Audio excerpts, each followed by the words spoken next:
Гречкага суроо келген болчу. Ошол суроого жооп берип коеюн. 5-числодогу адамдар 5, 14, 23-числодогу инсандар эмнеден таарынат деген суроо келген. Негизи мондой болот.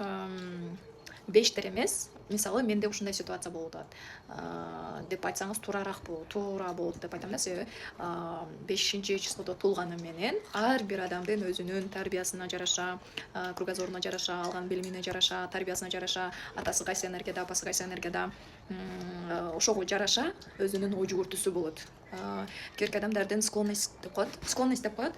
Керк адамдар нарактан эле аябай баардык нерсеге позитивно караган адамдар болот. Керк адамдар нар жактан эле жашоосу сонун болсо деле, жашоосун драма кылгандар бар да.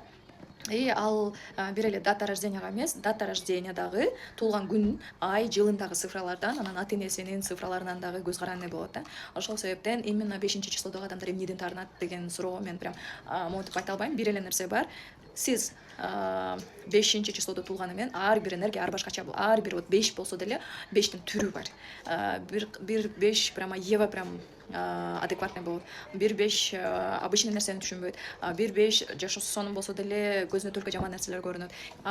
Жогоруда айткандай, тарбиясы, алган билими, кругозору, ата энеси, ошолордун баардыгы таасирин тийгизет. Эми караңыздар, кандай гана 5 болбосун, ошол 5тин өзүнүн башында бир логикасы болот.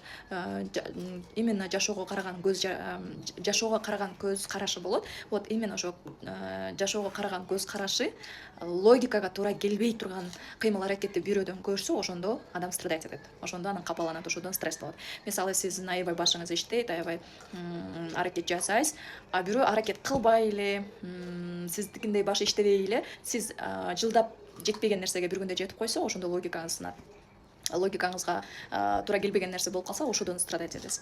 Ошол эле учурда эмнеден таарынат деген нерсе болуп атат. 5-числодогу адамдар баардык нерседен таарынат. Мисалы, бирок буларга логика, кайра эле логикасы жардам берет. На самом деле мондой болду. Өзү чынына келгенде ушундай болгон деп анан логика аркылуу кайра өзүн оңдоп кетет. А бирок алар жөн эле даже косо карап койсо, кичине грубыйраак мамиле кылып койсоң деле, же болбосо бир очередь талашып кетсең деле, же болбосо эми подумаешь, да, например, менин настроением жок.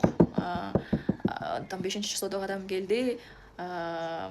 Сенин настроенияң барбы, жокпу? Короче, ошол адамга жакшы отношение кылышың керек. Эгер кылбай турган болсоң, ошодон деле капа болот да, мындай. Ушул сыяктуу нерселер да. Ошол себептен 5тер эмнеден таарынат эмес, именно сиз өзүңүзгө тиешелүү суроону берсеңиз болот. Баардык 5тер окшош эмес.